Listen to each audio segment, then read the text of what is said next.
Vous avez un bébé ou un enfant en bas âge, madame attend un bébé, vous voulez un enfant, vous pouvez commencer dès ce soir, dans une semaine. C'est le salon du bébé, c'est dans Cosmo Rayonnais. Alors, qu'est-ce qu'on va dire pour ce salon c'est la quelle édition? Bonsoir Chloé, t'es là. Bonsoir, c'est la 3e édition. 3e édition. Alors, on a également avec nous, puisqu'on a commencé avec les dames, Alicia Fradelin, assistante de communication à la Halle, bonsoir. Bonsoir. On a également Serge Lebon, gérant l'atelier des futurs papas. Bonsoir. Ah, il y en a des trucs, on a des questions à lui poser ce soir. Et également Patrick Puget, gérant Team Amaï Nature. Bonsoir à tous. Alors, salon, 3e édition du salon de bébé. 3e édition. Qu'est-ce que ça doit apporter à ceux qui viennent? Alors, donc cette édition, donc je rappelle les dates, c'est du 8 au 10 juin. Donc en fait, l'idée, c'est de passer un moment agréable, faire des affaires, faire des découvertes et pourquoi pas avoir justement de précieux conseils de nos experts qui seront sur le salon. Donc ici, c'est un salon qui est dédié aux parents, aux futurs parents, pourquoi pas les grands-parents. Donc voilà. Alors, j'ai la question souvent très drôle à poser, mais est-ce que vous incitez les gens à faire des bébés? Pourquoi pas? Non, pas du tout. Quand on fait des bonnes affaires, des fois ça donne envie de faire des bébés. C'est vrai? Faire des bonnes affaires pour faire des bébés? Quel romantique. Serge Lebon, gérant de l'atelier des futurs papas, c'est quoi? L'atelier Futur Papa, c'est un concept, c'est une franchise dont je suis le représentant à La Réunion, qui a pour vocation, en fait, de préparer au mieux tous les jeunes et futurs papas. D'accord. Combien d'enfants vous avez? Moi, 4. Ça, c'est pour de la pub promotion. C'est pour de la pub, pour montrer que ça marche. Les enfants, c'est du bonheur, mais après, c'est sûr qu'au quotidien, il faut savoir appréhender au mieux leurs besoins pour pouvoir vraiment profiter de chaque instant. D'accord. Et Team Amaï Nature, Patrick Puget, c'est quoi? Alors c'est une entreprise qui vend des produits pour les marmailles, en fait, pour les bébés, les futures mamans aussi, des bolas de grossesse par exemple, et qui vend aussi pour les jeunes enfants, en fait. Donc c'est toute une gamme de produits plutôt bio, plutôt naturels, et des jouets en bois aussi, et jouets en plastique recyclé. Voilà. D'accord. Alors, la question, et je vais revenir sur Serge Lebon. Ma question, Serge Lebon, aujourd'hui, c'est quoi un bon papa? C'est quoi un papa qui fait son travail? Un papa qui fait son travail, c'est avant tout déjà un papa qui est présent. Jusqu'à maintenant, ça, c'est pas bon pour moi, ça. Jusqu'à maintenant, c'est vrai qu'il y a toujours eu au niveau sociétal une atmosphère un peu matriarcale, justement, où les papas se tenaient un peu en retrait, arrivaient qu'au moment de la correction, par exemple, ou pour savoir où était maman. Et maman gérait tout le reste. À l'heure d'aujourd'hui, les papas ont vraiment envie de s'impliquer, d'être présents. Et lorsque l'enfant demande à papa, la seule question que l'enfant pose à papa, c'est où est maman? Avant. Maintenant, aujourd'hui, ça a changé. Ça a changé. Les papas sont beaucoup plus présents. Ils ont compris que leur rôle était essentiel. Et toutes les recherches à l'heure d'aujourd'hui prouvent en fait que l'interaction entre père et enfant est vraiment bénéfique en fait pour l'épanouissement de l'enfant et son devenir dans la société. D'accord, mademoiselle, vous, la maternité, ça vous dit quelque chose? Moi, pas encore. Du coup, Pour plus tard, je disais. plus tard. Ça donne envie, Quand on est sur ce salon, ça donne envie. Moi non plus, je suis pas encore maman, mais Oui, ça c'est donne vrai. envie. Comment justement, quand on n'est pas maman, comment on vit la préparation de ce salon? Qu'est-ce qui fait qu'on a envie de dire, faites des enfants? On n'a pas spécialement envie de dire faites des enfants, mais c'est vrai que nous, notre but, c'est vraiment d'apporter aux parents qui vont venir sur le salon tous les conseils et toutes les petites astuces ou les petits objets qui vont changer leur quotidien. Ça va être notre travail. Avec les exposants, bien sûr, qui accueillent les visiteurs et dont les futurs parents. Parce que quelque part, quand on dit salon du bébé, c'est pour proposer aux parents des outils qui lui facilitent la tâche dans sa mission. Exact. C'est bien ça. Ouais, c'est ça. Et qu'est-ce qu'il y a comme outil que vous proposez sur ce salon? Déjà la présence de l'atelier des futurs papas. Donc ça, c'est déjà une volonté de notre part que Serge Lebon soit là sur ce salon. Après, si vous voulez, nous, on a toute une une offre en animation, en conférence. Donc, je vais essayer de vous citer. On aura une quinzaine de stands associatifs institutionnels. Donc, on aura notamment, à propos des papas, on aura l'association Père de Cœur qui sera là pour aussi parler des droits des papas. Parce qu'il y a certes l'éducation, mais il y a aussi les droits.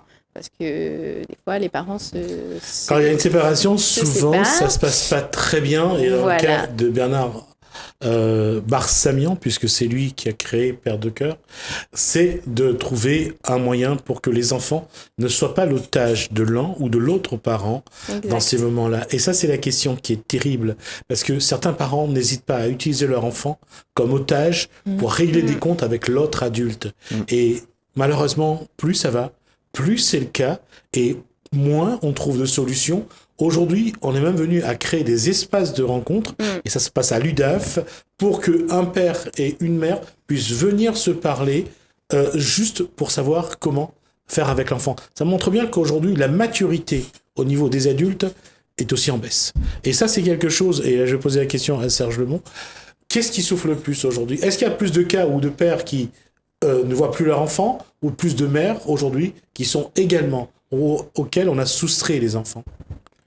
Oh, ça c'est une bonne question. Sincèrement, je saurais pas quoi avancer en fait comme hypothèse à ce sujet-là. Mais alors dans ça, je vous pose la question à vous quatre d'ailleurs. Comment on peut expliquer qu'un des parents peut aller jusqu'à utiliser ses enfants comme monnaie d'échange, comme moyen de pression, comme otage, pour faire plier l'autre parent dans un sens, que ce soit financier, affectif ou autre? Qu'est-ce qui explique ça, selon vous? Après, je pense que ça doit rester... je pense que c'est quand même pas un cas général. Je pense pas que ce soit une généralité. Malheureusement, c'est beaucoup plus qu'on en croit. C'est assez présent. Après, moi, je pense que c'est un principe qui est plus, entre guillemets, on va dire animal qu'humain. C'est-à-dire que quand on se retrouve en situation de stress et qu'on se retrouve blessé, on a plus souvent tendance à essayer de mordre le premier pour pouvoir se défendre. Et je pense que c'est ce qui cause souvent, en fait, ce genre de réaction. C'est que le parent qui se sent blessé par rapport à la situation, qui peut se sentir parfois lésé, du coup, aura tendance à vouloir réagir violemment envers l'autre pour pouvoir essayer de finalement juste se défendre.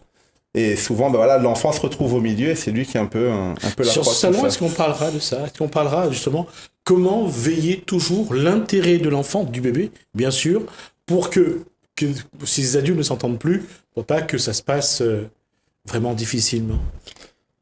Après, c'est que moi, par rapport à l'atelier du futur papa, j'avance énormément justement sur ce message de bienveillance et de l'intérêt de l'enfant en priorité. Après, j'accentue pas forcément sur le cas de la séparation parce que j'essaye au préalable justement dans le message que j'apporte de faire en sorte de faire comprendre aux parents que l'éducation de l'enfant se fait à deux. C'est vraiment un travail qui se fait main dans la main. Donc il est aussi bien important de préserver son couple au maximum ou la relation du coup initiale pour le bien de l'enfant. Parce que c'est de cette relation-là que va justement découler le principal moteur de bienveillance. Et cette démarche-là, par rapport à ce que vient de dire Serge Lebon, quels sont les autres outils que vous allez proposer aux parents? Alors, bien sûr, il va y avoir tout ce qui est les accessoires, tout ce qui aide à bien faire en sorte que le bébé, que l'enfant soit bien, mais qu'est-ce qu'il y aura pour le ou les parents?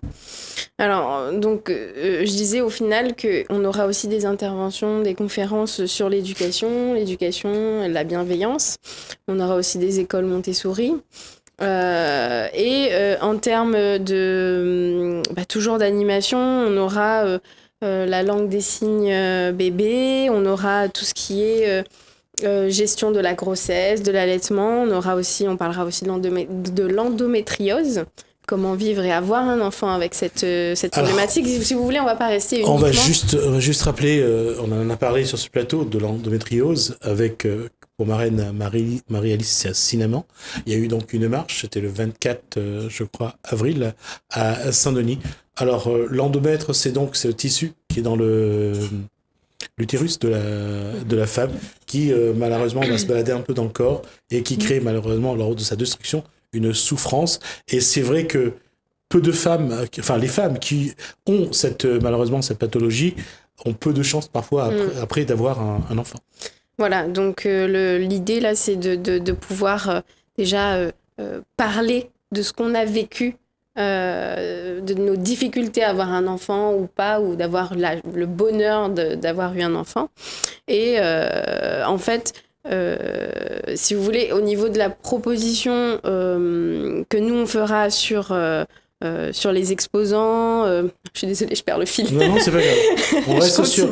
J'avais dit, on a parlé des enfants. Moi, je disais pour les parents, les outils que vous allez mettre en place pour leur montrer que il y a des façons différentes de le faire. Alors, quand tu parles d'outils, c'est pas uniquement Pas les seulement- animations, c'est pas aussi seulement les l'animation, stands ça de peut être- commerciaux. Aussi, mais par exemple, lorsqu'on parlait tout à l'heure de l'association des ateliers du futur papa, c'est d'accompagner aussi certains. Je pense que certains parents ont des questions. Vous en êtes à la troisième Oui, c'est ça. édition. Les parents ont des questions, je suppose. Ils ont toujours des questions, que ce soit sur l'enfant lui-même ou sur tous les produits qui sont autour. Et parce que Dieu sait qu'il y en a beaucoup maintenant pour accompagner les enfants. Il y a de plus en plus de choses pour chaque spécificité. En fait, c'est très détaillé. Donc c'est vrai qu'il y a beaucoup de questions maintenant à ce sujet-là. Ouais. Et souvent des questions très pointues, je suppose. Très technique, puisque il y a de plus en plus de choses chaque élément en fait sont de plus en plus précis effectivement. Parce que ne serait-ce qu'en termes d'alimentation, de nutrition, je pense que là aussi, ils auront des personnes avec qui échanger. Je pense que sur la nutrition, le regard n'est plus est différent. Je pense qu'aujourd'hui, je ne sais pas si je me trompe, mais l'alimentation, c'est souvent dans les rayons des grandes surfaces ou des pharmacies. Oui. Oui, essentiellement. Enfin, tout ce qui est. Après, il y a beaucoup aussi qui font maintenant chez eux, aussi qui font de plus en plus de choses, notamment avec des produits plutôt bio maintenant. C'est quand même, ça se développe de plus en plus. À La Réunion aussi, donc les gens ont plus accès à ces produits et font aussi plus de leurs petits plats, quitte à les congeler pour après. Voilà, les resservir, je dirais juste avoir les décongelés parce qu'ils n'ont pas forcément le temps de les préparer le soir. Alimentation, nutrition, diététique, développement, école Montessori, la précocité, les premiers mots, les premiers pas, l'enfant qui va marcher à 10 mois ou celui qui marchera à 2 ans. Est-ce que quelque part, il n'y a pas une course à cette précocité idiote à un moment donné ? Pas réellement, je ne pense pas. En fait, chaque enfant est unique, chaque être humain est unique, chaque enfant est unique. Donc du coup, après c'est sûr que les phénomènes de société vont pousser chacun bien souvent à comparer. Mais justement, il est important en fait de véhiculer ce genre de message qu'on va essayer de véhiculer par rapport au salon, qui est vraiment justement qu'il n'y a pas de comparaison. Chaque être humain a sa propre personnalité, va avoir sa propre capacité d'évolution et que du coup... voilà, qu'il n'y a pas de comparaison à faire entre les enfants, quoi. C'est les parents qui le font, c'est pas les enfants. Oui, mais c'est pour ça qu'il faut passer le message pour les parents. Du coup, déjà, arrêter ce phénomène-là. Je sais que moi, j'ai 4 garçons. Au début, c'est vrai que du coup, on a tendance à vouloir comparer les courbes de croissance, et après, vite fait, on se rend compte que voilà, chaque enfant est unique. Donc, on commence à le prendre vraiment en tant qu'individu à part entière, et non pas vraiment une fratrie où on va comparer qui est plus que l'autre. Chaque enfant, chaque être humain, en fait, a une résonance, après aussi au niveau comportemental, qui va faire que du coup, effectivement, les affinités que je vais avoir avec mon premier, qui est très câlin, du coup, je vais pas l'avoir forcément avec mon troisième, qui lui est plus joueur. Du coup aussi, voilà, tout ça va permettre de mieux comprendre l'individu en lui-même, et non pas, justement, comme je disais, à échelle de comparaison générale. D'accord. Chloé, là-dessus, comment les deux premières éditions se sont déroulées ? Qu'est-ce que ceux qui sont venus ont surtout retenu ?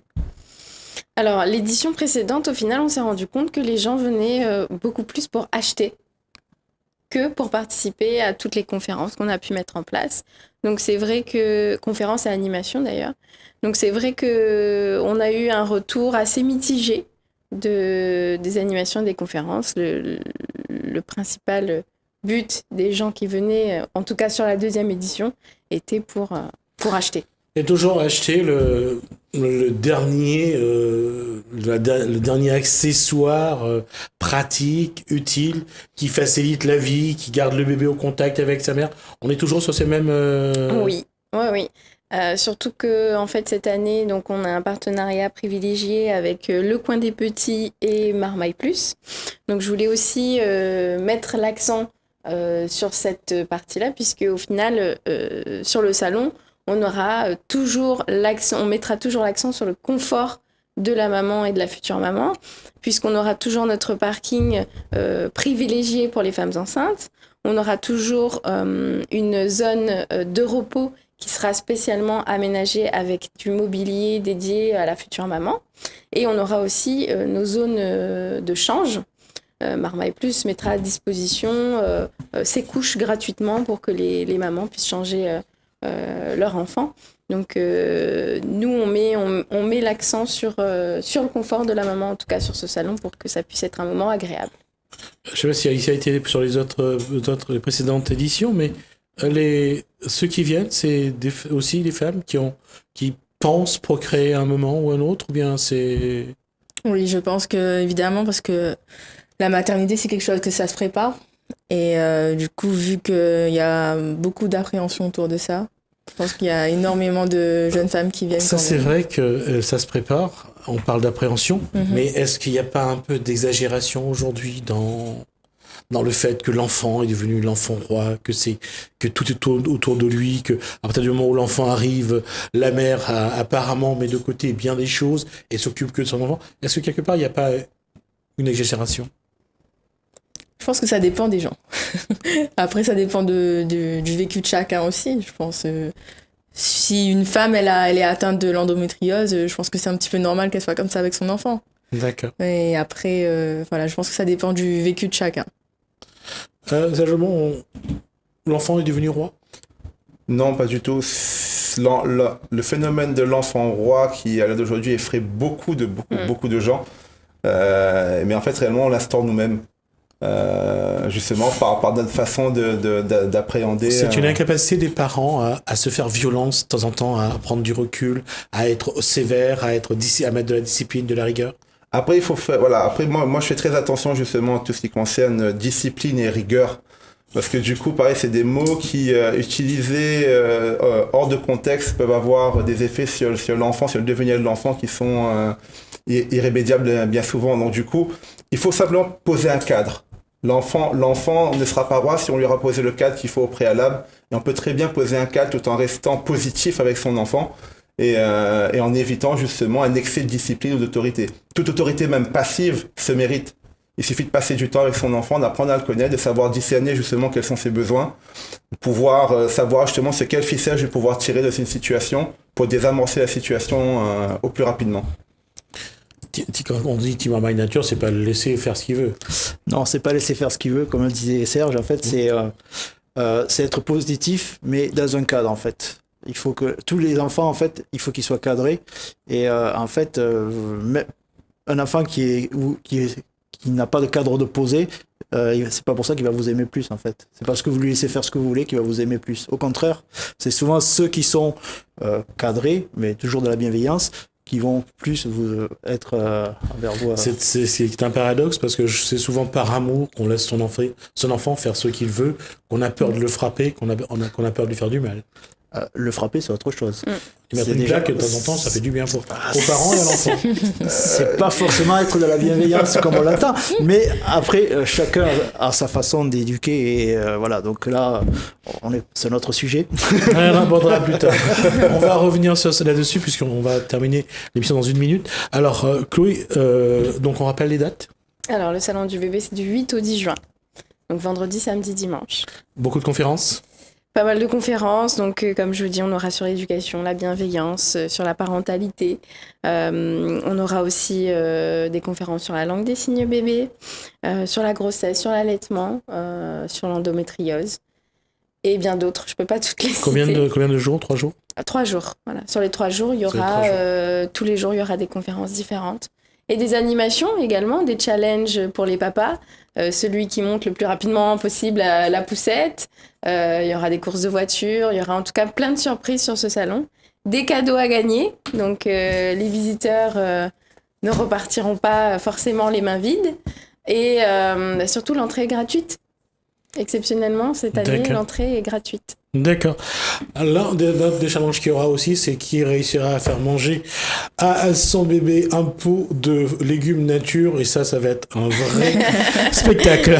Surtout pour le bas, quand on va le voir. Merci Chloé, merci à Alicia, merci Patrick et merci Serge donc pour cet échange. Pardon.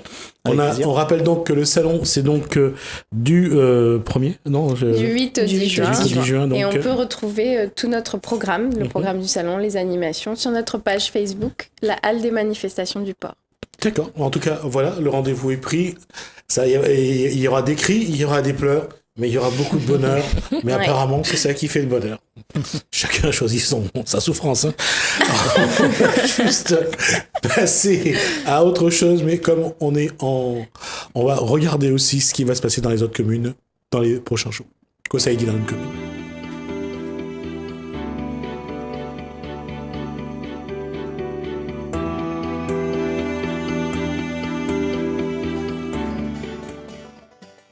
La Plaine des Palmiers, la ville vous invite à la traditionnelle fête des Goyaviers du 1er au 3 juin.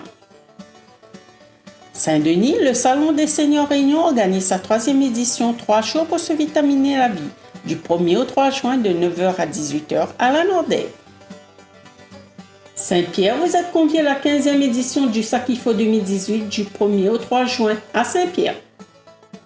Saint-Denis, la ville vous propose une séance d'aérobic en plein air le 8 juin de 18h à 19h sur l'esplanade Antoine Série de Champfleury, gratuit et ouvert à tous. Info 0262 29 30 00. Salazie, la commune vous accueille comme chaque année à la 15e édition de la fête du chouchou du 8 au 10 juin à partir de 10h à Elbourg. Saint-Denis, la ville organise une journée de consultation gratuite d'un avocat ou d'un notaire le 9 juin de 9h à midi à la salle polyvalente de l'hôtel de ville Louis Pasteur. Saint-Leu, vous êtes conviés à la 3e édition du Festilano le 9 juin au musée Stella Matutina.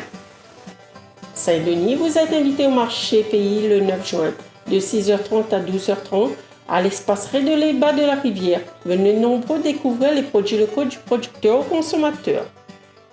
Saint-Louis, la ville vous invite à son traditionnel marché de producteurs le 10 juin de 6h à midi devant la mairie de la Rivière. Sainte-Suzanne, l'association Acomar et ses partenaires vous invitent à une journée dédiée aux marins le 10 juin de 9h à 16h au phare. Saint-Joseph, l'association Allons Bouge Ensemble vous convie à un concert solidaire pour récolter des fonds afin d'offrir aux SDF un repas chaud le 10 juin au Cinéma Royal de Saint-Joseph, tarif 10 €. Info au 0692 805 504. Saint-Denis, vous êtes conviés au trail de Bellevue le 17 juin, départ 7h30 au plateau noir de Bellevue, tarif 20 €. Saint-Louis, l'association Notre L'avenir l'est à nous et le contrat de ville vous propose Viens boucher dans le quartier Rochemeg. Profitez gratuitement de cours de cuisine et différentes activités sportives jusqu'au 23 juin. Info au 0692 19 70 35. Saint-Louis, l'association Kervegen organise la fête de la musique le 23 juin de 14h à 20h à la rivière Saint-Louis. Étang Salé, Famille Espoir vous convie à la cour du aux Réunion le 24 juin à l'étang Salé derrière Aquatis. Saint-Denis, la ville vous propose une séance d'aérobic en plein air le 29 juin de 18h à 19h sur l'esplanade Antoine Série de Champfleury, gratuit et ouvert à tous. Info 0262 20 39 00. Le Tampon, vous êtes conviés à une exposition de peinture de Charlie Lesquelin, l'écume dans le ciel, jusqu'au 30 juin dans la galerie artisanale à l'entrée de la cité du Volcan. Le Tampon, vous êtes conviés à une exposition de Béatrice Hicham, métissage, jusqu'au 30 juin dans la galerie artistique de la cité du Volcan. Saint-Paul, la ville vous convie à l'exposition Marronnage, refuser l'esclavage à l'île Bourbon au XVIIIe siècle, jusqu'au 31 décembre.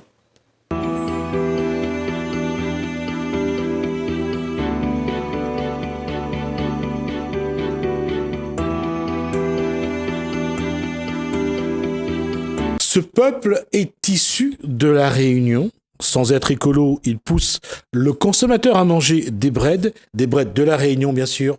C'est le plus de l'économie.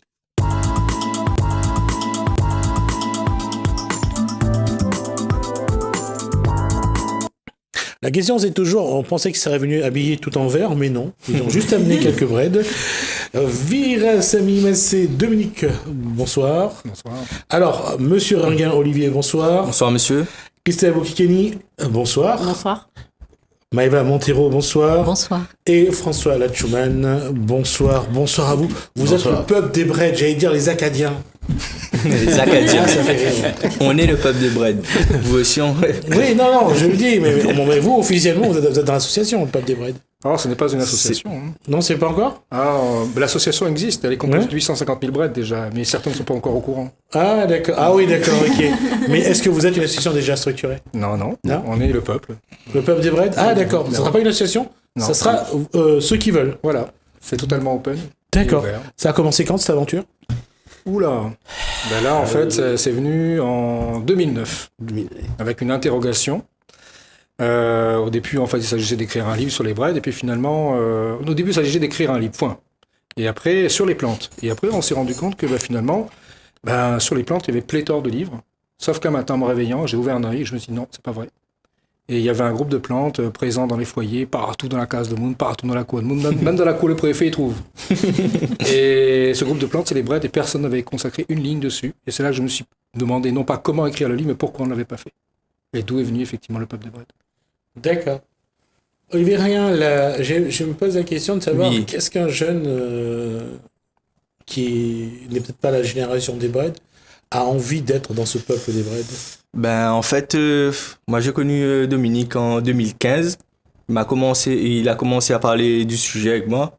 J'étais vite, je voulais savoir et tout. Et après, moi, j'ai une petite histoire. Il y a la maison de mes parents, et juste à côté là, la maison de mémé. Et là, tout le temps, il avait un pied bread, bateau morum. Tout le temps, tu vois le pied, mais il n'a jamais fait cuire le bateau morum en question, en fait. Et une fois, une petite anecdote. Une fois, on a fait un petit tour, on arrive 7-8 heures, la case d'Allon. Je dis à Mathé, viens manger tout. Regarde le marmite, bateau morum, pomme de terre, m'a mangé. Excellent. Tout le temps, moi, le pied côté la case, je n'ai jamais mangé. Et l'ami goûté, mais c'était un extase. C'était trop bon. Trop bon. Et après, le peuple des breads, quand Dominique a parlé à moi, c'est un groupement de personnes. Comme il dit, c'est 850 000 personnes. C'est pas une association. 850 000 personnes. D'accord. Pour ça, là, Chouman, la question, c'est quand on parle de bread, on va pas jouer à savoir qui est le plus jeune et qui est le plus âgé, mais ça évoque quoi pour quelqu'un qui porte la Réunion profondément en lui? C'est les breads pour moi et puis pour tous les Réunionnais, pour les 850 000 et plus à venir, c'est une identité propre à son éveil et allant vers sa maturité. D'accord. Et ça fait quoi de dire qu'aujourd'hui, il faut défendre quelque chose qui poussait dans les champs de canne, qui poussait sur le bord de la route, qui poussait dans la cour, que personne ne faisait attention, alors qu'aujourd'hui, on se rend compte qu'on en a besoin pour une bonne alimentation, une bonne nutrition, une bonne santé? Justement, c'est redonner ces lettres de noblesse à toutes ces plantes qu'on a négligées pendant un bout de temps, ou bien même encore maintenant, où il y a peu de gens qui, quand on leur parle des breads, ils disent c'est pas une affaire qu'on met à table. Or, c'est, comme vous disiez, c'est toutes les valeurs nutritives, intrinsèques, avec un lien issu de notre peuple, de notre civilisation, que je pourrais dire, qui vient de l'Inde, et dans le nord de l'Inde, et qui est arrivé à La Réunion, et qui fait que nous avons le ciment en nous de cette alimentation à laquelle il faut pas rêver. Quand on parle de l'Inde, Christelle Bokikeni, ça fait penser à quoi? Bread morum. Bread morum. Vous savez comment on l'appelle du côté de l'Inde, cette plante? Moringa. Ouais. Il l'appelle moringa. Moringa. Moringa, oui. Et ce qui est un paradoxe, c'est qu'il a fallu que les gens découvrent sur Facebook ou sur d'autres réseaux sociaux que le bread morum de la Réunion, qu'on appelle moringa au Népal, du côté du Katmandou, que ça soit porteur de tellement de bonnes choses pour qu'enfin Ça, c'est quelque chose que vous mangez régulièrement, les filles, Maëva Montero et Christelle Bouikini. Manger des breads, c'est quelque chose qui se fait naturellement ou Oui, bien naturel. Oui. les parents ont... Il y a eu de l'éducation à l'alimentation? Au niveau des breads, oui, on mangeait tous les jours. Pratiquement tous les jours, oui. Ouais. Oui. Et qu'est-ce qui fait qu'aujourd'hui, vous avez envie de porter cette partie de la Réunion, cette partie du patrimoine réunionnais? Parce que ça fait partie de notre enfance. Ça, j'aime bien quand on dit ça fait partie de notre enfance, mais pas de votre présent. Comment? Pas de votre présent. Ah si, c'est toujours notre présent. si, toujours. Mais et justement, comment il faudrait aujourd'hui faire pour que le Réunionnais il se rend compte du trésor qu'il a dans son jardin, dans la cour, alors, c'était dans les champs de canne avant, maintenant il n'y en a plus, mais que c'est un vrai trésor, ces plantes, qu'on peut les manger, que ça nous permet d'être en bonne santé. Qu'est-ce qu'il faudrait faire? Vous êtes maman, je sais pas, je vais peut-être dire une bêtise. Vous faites des breads pour vos enfants? Oui. Il y a une éducation à l'alimentation aussi? Ah oui, on redonnait en fait l'éducation qu'on a eue. Et ils mangent sans rechigner, sans crier? Ils rechignent beaucoup. Après, il faut savoir cuisiner les breads sous différentes formes. D'accord. Des beignets, en faire des beignets, en faire des tartes, des quiches. Ouais. C'est comme ça qu'on les éduque. Ouais. Et la question, c'est maintenant pardon? Non, rien. D'accord.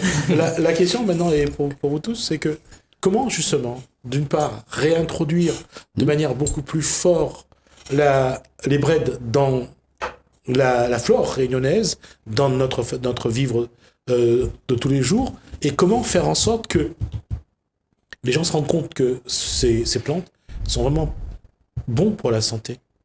Qu'est-ce qu'il faudrait faire? Passer dans les petits regroupements, sensibiliser les gens de notre culture déjà. Quand on parle de bread, les breads ça va être vraiment le cœur, mais il y a d'autres qui vont se greffer sur le bread. C'est une culture, il faut pas larguer. C'est pour revisiter, beaucoup de trucs à faire avec ça. Faut pas dire que les breads souvent à la Réunion, quand on entend grand-père, grand-mère parle de bread, c'est imagine la misère. Parce que c'était ça aussi, oui. Le fait, c'est que nos parents l'ont mangé, non pas parce qu'ils avaient envie de manger, parce qu'il n'y avait pas autre chose, hein. Je veux dire, on va pas se raconter d'histoire. Oui.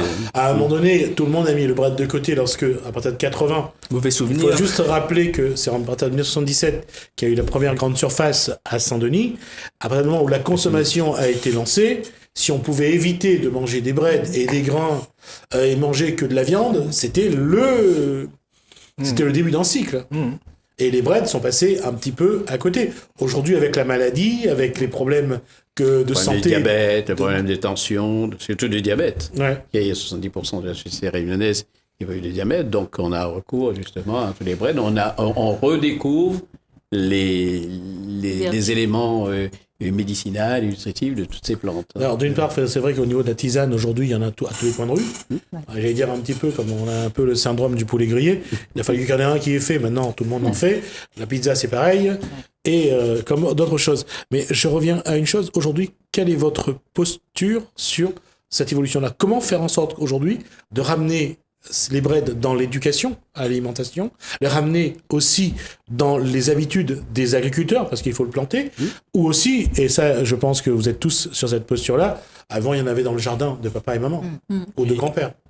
Comment faire en sorte que chaque petit terrain qui peut être utilisé, produit quelque chose? D'abord, il y a une première... mon premier métier, c'était quand même donc sensibiliser les gens à la nature. Donc, une première approche, c'est de valoriser, on va dire, donc cette idée que ces breads font partie en fait de nous et que les breads donc ont aussi donc c'est une alimentation avec des vertus donc très importantes. S'il y a cette prise de conscience là, eh bien le travail sera plus facile. Nous, donc petit groupe comme nous sommes, et puis l'ensemble du réseau Pop de Bread, donc on va dans les quartiers. On va dans les quartiers et on met les breads, c'est ce qu'on dit à chaque fois, hein, donc on met les breads sur la place publique. C'est-à-dire qu'en fait, les breads, en fait, avec nous, ne sont pas relégués au second plan. Il s'agit de le mettre sur la place publique. Il y a des conférences, il y a des causes dans le chemin. C'est-à-dire qu'en fait, on voit des jeunes, des moins jeunes, mettre en avant, on va dire, ce groupe de plantes. On en a démembré quand même une soixantaine. Donc il y a une diversité telle qu'on peut construire une économie, on va dire, réunionnaise sur cette base-là. Ensuite, on voit solliciter, on va dire, donc le peuple des Brèdes par de nombreux citoyens qui, eux, ont une parcelle, par exemple, et attachés donc à ce groupe de plantes, nous demandent en fait, si on pourrait pas, eh bien, ensemble, construire un projet sur la base, on va dire, des Brèdes et l'ensemble des espèces qui existent à La Réunion. Donc, on sent qu'il y a une volonté populaire. Eh bien, le peuple des Brèdes ne fait qu'accompagner cette volonté populaire, en fait, de mettre ça en avant, quoi. Voilà. Avec quel moyen faut-il pour essayer de veiller à reproduire des plants, à faire une petite pépinière, à essayer d'identifier l'ensemble des Brèdes de la Alors Réunion. nous ne sommes pas du tout, on va dire, donc chacun sa part dans la tâche, comme disait effectivement Pierre Rabhi, donc le petit colibri, chacun apporte sa goutte. La nôtre, en fait, c'est de mettre ça sur la place publique, mettre en fait ce patrimoine culturel et identitaire sur la place publique. Ensuite, il y a aussi des porteurs de projets que nous ne sommes pas, pour effectivement travailler ensemble. Donc un réseau, on va dire, pour développer en fait cette idée-là, quoi. Donc sensibiliser la population, leur montrer tous les avantages de ces plantes. Leur montrer tous les avantages en fait de cette plante, leur montrer aussi l'avantage de ne plus, on va dire, reléguer cette plante-là au second rang et en être fier. C'est surtout ça, parce que c'est l'image qu'a le Brède qui pose problème. C'est pas le Brède lui-même, c'est les perceptions que l'on a de la nature qui posent problème. C'est pas la nature elle-même. Donc c'est pareil. François, comment est-ce qu'on regardait les Brèdes lorsque on n'avait rien à manger? Quand on n'avait rien à manger, on regardait les Brèdes, on les mangeait parce qu'il n'y avait rien d'autre, et que tout simplement on les regardait avec un sentiment de dire, heureusement qu'il y a ça. Oui, heureusement qu'il y a ça, tout à fait, parce que c'était, je dis pas la dernière roue de la charrette, mais c'était après quand on avait épuisé tous les mois qui restaient dans la case, il y avait encore un pied de bonne morum, des bonnes pailles à terre, donc c'était il restait toujours un pied citrouille, un pied chouchou dans la cour. Un pied de chouchou dans les bars, peut-être pas. Mais bret de paille à terre, bret de citrouille, bret de morel, ça s'y trouve dans les zones sèches. Ouais. Ça, c'était la chose qu'on avait au moins ça, quoi. Avec un petit morceau de lamouille à côté, et puis un petit rougail tomate. Une boîte de sardines. Une boîte de sardines, quand il y avait. Ou sinon, il fallait chercher dans les poulaillers à neuf. Voilà. Ouais. Alors, on a une petite histoire, c'est qu'au moment du comme ça, devenait quand nous étions petits, nous avions bras de moutarde dans la cour, et après, bras de moutarde, t'es grossi, t'es grandi, t'es devenu dur. Mais tu reprends le même bras de moutarde, tu as fait bouillir le bras de moutarde jusqu'à ce qu'il a attendri, après tu t'es remangé encore avec de riz, avec de l'eau, parce qu'on n'avait rien que ça même pour manger. En fait, au moment, on l'explique à moi que lui, c'était un bras de moutarde, lui. Ça, c'est quoi comme bread? Moi, c'est bread mouron. Bread mouron? Ah, ouais. Pareil, bread mouron. C'est vrai? Oui. Et cuit comment? Sec ou bien avec en bouillon? Moi. Parce que les anciens, ils faisaient ça sec. Ouais, avec silon. Oui. Sec, oui. Ouais. Sec avec un petit poisson salé, un petit rougail sounouk, un petit rougail lamoureux. Ouais. Vous aussi faites toujours pareil? Moi, c'est nous, mamie fait avec. Comment ça s'appelle encore? Tamarin. Ah? La pâte tamarin. Ah, d'accord. Ah, c'est vrai que ça change le. Avec un petit peu de piment dedans. Ça change le goût. Toujours vivant. Oui, alors. C'est un paradoxe parce que pour mettre le goût, on aime mettre silon dedans parfois. Non, on va mettre tamarin. Donc, ouais, ça change. Tamarin. D'accord. Quels sont les autres breads que tu cuisines? Bread paille à terre. Ouais, ça c'est excellent, effectivement aussi. Bread chouchou. Ah, d'accord. Et parmi les breads, l'astron, on va parler. Oui. Là, on a les breads l'astron, on a les breads piquants. Ouais, bread piquant. Les breads piquants, les breads piquants. Ah, ça par contre, on m'a pas vu, on m'a jamais mangé. Ouais, en fait, dans l'anecdote, c'est que la Réunion, là, un bread piquant, c'est manger lapin. Ouais, c'est manger lapin. À Madagascar, c'est un bread. C'est un bread. Par contre, nous, en fait, par été, c'est un bread. Et là-bas, à Madagascar, par été, c'est manger lapin. Allez, Rodé Poucoué. Ça, c'est l'erreur. Non, c'est une bonne chose. Oui. Au moins, on sait que. On partage le bread. Tout à fait. Au moins, on sait que quand on ira là-bas, on mangera autre chose. La question, c'est que comment faire prendre conscience à ceux qui ont du mal? Dans les discussions, qu'est-ce que vous dites aux autres? Ou dites aux gens que vous rencontrez, mesdemoiselles? Qu'est-ce qu'on dit aux gens qu'on rencontre? Qu'est-ce que vous leur dites quand vous parlez des breads? Quand on parle de bread, on essaie de valoriser justement cette partie nutritive. Parce que tout simplement, les gens, il y en a beaucoup, mais ça vient aussi d'une éducation, parce que il y a une génération qui a eu l'occasion d'avoir des breads tout le temps à table. Donc ça devenait naturel. Mais effectivement, comme tu le disais tout à l'heure, après l'arrivée des grandes surfaces, les gens ont repoussé les breads en disant la misère elle est finie, la grande surface elle est là, À tel point que maintenant, sur les tables, on en a 3 carrés, on a 3 viandes différentes. Mais au niveau légumes, il n'y en a pas tellement. Bon, à force de publicité et les grandes surfaces et la grande consommation, il fait de sorte, ou alors dit aux gens qu'il ne faut pas manger seulement de la viande, mais il faut manger des légumes, comme les 5 fruits, 5 légumes. Juste une parenthèse là-dessus, François, c'est quand on regarde maintenant dans les supermarchés ou dans les hypermarchés, leur rayon fraîcheur a tendance à se développer. Oui. Il y a une réalité aussi là-dessus. Tout à fait. Ils sont de plus en plus conscients qu'il faut mettre des breads sur les... Oui, mais c'est parce que c'est du marketing, c'est parce que non, c'est commercial. Voilà. Parce que plus on en parle, on va manger 5 fruits, 5 légumes et autres, donc ça fait vendre. Le commerce, c'est à essayer d'attirer le maximum de gens. Et quand on voit, ce sont des produits d'appel alors. Ce sont des produits d'appel. Et c'est non seulement des produits d'appel, mais après, comme disait Ringuin, il y a la couleur. Parce que dans les rayons, tu as les lampes roses sur les tomates, les lampes vertes sur les breads pour visuellement attirer. Oui, et surtout, vous avez oublié le parfum. Parfum. Dégagé, tout ce qui est olfactif, pour la mémoire olfactive. Tout à fait olfactive. À côté des produits, pour vous les amener à les acheter, ce qui est normal. Oui. On est vraiment dans ce qu'on appelle du marketing. Du marketing, du consumérisme. De l'achat à grande échelle. Ouais. Mais je reviens à ça. Aujourd'hui, est-ce qu'il faut inciter les gens à planter chez eux, ou est-ce qu'il faut inciter de plus en plus de forains à en distribuer? Parce que ce qu'il y a, c'est toujours le réseau de distribution. En fait, les deux. Je pense que les deux, c'est important parce que, d'abord, avant de parler, est-ce que c'est le forain qui doit vendre ou est-ce que c'est nous qui devons en cultiver? Les deux en cultivent, ça c'est sûr. Mais il y a un préalable important aujourd'hui, c'est que à nous Réunionnais, nous pensent, après peut-être de moins de partage pas ça, c'est qu'ils nous la trompent à nous peut-être en fait sur la valeur du sol. Aujourd'hui, le sol en fait c'est une valeur spéculative. Le sol, c'est une valeur foncière, mais ne l'oubliez en fait que le sol, c'est d'abord pour nous nourrir.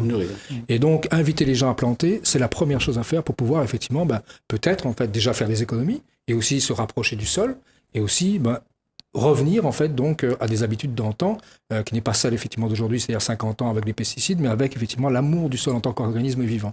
Après, les forains, oui, il faut bien une économie. Il faut bien que les gens vivent, et vivre à travers effectivement donc un ensemble de plantes qui représentent à nous, la fait grandir à nous, les a ancrés en nous. Et si nous arrivons effectivement à ça, c'est que franchement, nous va mettre la Réunion en l'air. C'est ça en fait la vraie question. Comment mettre la Réunion en l'air à travers l'économie? Alors qu'autour de cette table, tout le monde met la main dans la terre, tout le monde va planter un peu, tout le monde va... Mais quand on a l'occasion, oui. Quitte à salir ses ongles. Tout à fait. Quand on a l'occasion, oui, mais bon, après, il faudra avoir un petit peu de terre pour pouvoir planter, parce que quand on a un appartement, on n'a pas forcément l'occasion. Oui, mais il y a un phénomène qui est venu des pays du Nord, c'est de faire de l'agriculture en pot dans les appartements. Oui, dans les appartements. Ouais. Oui. Ne serait-ce d'avoir un petit pot pour avoir un peu de thym, un petit pot pour avoir quelques feuilles de menthe, du basilic. Un brengrong, on ne peut pas, par contre. Là, ça va être difficile. Elle voulait avoir le dernier mot. Super. Et elle a le dernier mot. Bravo, vous avez gagné. Non, ça ne peut pas le faire. Il faudrait déjà faire de belles affiches 4 par... alors c'est les 4 par... 4 par comme tu veux, 4 par 4. 4 par 3. Affiches, voilà. 4 par 3. Les grandes affiches dans les rues pour faire de la publicité. Et puis pour pas oublier... Est-ce que cette publicité, il ne vaut mieux pas la faire jette du bouche à oreille plutôt, d'aller de... Aussi, on le fait. C'est notre démarche actuelle. C'est beaucoup plus intéressant parce que le 4 par 3, on a l'impression que ça s'adresse à tout le monde et que généralement... On ne regarde jamais les 4 par 3. Ouais, mais par contre, oui, aussi les affiches où il y a des superbes sandwichs, tout le monde voit. Ah non. Alors les breads, il faudrait... je fais partie de tout le monde. Si, ils verraient les breads. Très belle affiche, moi je suis sûre qu'ils verraient les breads. Je fais partie de tout le monde alors. Et qu'ils n'oublieraient pas justement qu'ils en ont mangé ça, je suis pas sûr. Ouais. Je suis pas sûr. Non. Je regarde pas. Le débat a commencé là. Je suis pas sûr. Alors, il nous reste 30 secondes. Alors, juste un mot. Alors, si demain, il y a des gens qui s'intéressent à ce que vous faites, au peuple des breads, comment se joindre à vous? Alors le peuple des breads, pour le moment, comme l'a dit François, comme l'a dit de manière différente Maëva, et comme tu l'as dit toi-même, le peuple des breads, c'est une démarche orale. On essaye en fait de montrer que nous sommes capables encore en fait de discuter, de parler, parce que les breads c'est d'abord échanger des valeurs et bien entendu donc échanger on va dire des plantes, manger des plantes c'est aussi manger des valeurs quoi, et les avaler, les digérer et les en faire siennes. Donc quand on veut rencontrer le peuple des breads, en fait c'est le peuple des breads en fait qui s'adresse aux gens, qui passe de quartier en quartier. On est en train de faire ce qu'on appelle un bread tour, donc dans tous les quartiers. D'accord. On termine là-dessus, puisqu'on est arrivé au bout de nos 20 minutes. Merci à Dominique Virasamy Massé, merci à François Lachuman, merci à Maëva Montero, à Christelle Bokikeni et à Olivier Ringuin pour ces informations. En tout cas, l'information principale de ce soir, c'est que vous faites tous partie de ce peuple des breads. J'espère que vous êtes honorés, vous en êtes honorés, parce que je crois que La Réunion a besoin de retrouver aussi la terre, parce que la terre, c'est la première chose qui nous nourrit. Merci à vous, messieurs, dames. Ça a été un très bel échange. On aura l'occasion d'y revenir, et très vite, rapidement d'ailleurs. On aura l'occasion de revenir sur les breads, et on va essayer tout au long de cette année de vous en présenter tout ce qu'il y a à La Réunion et tout ce que vous pouvez en tout cas consommer. Merci à vous de nous avoir suivis. Continuez bien votre soirée sur Télécréole. Merci à Lalaine, merci François pour cette collaboration technique toujours fructueuse et pratique et efficace surtout. Moi je vous dis, commencez bien votre soirée sur Télécréole. Bonsoir chez vous.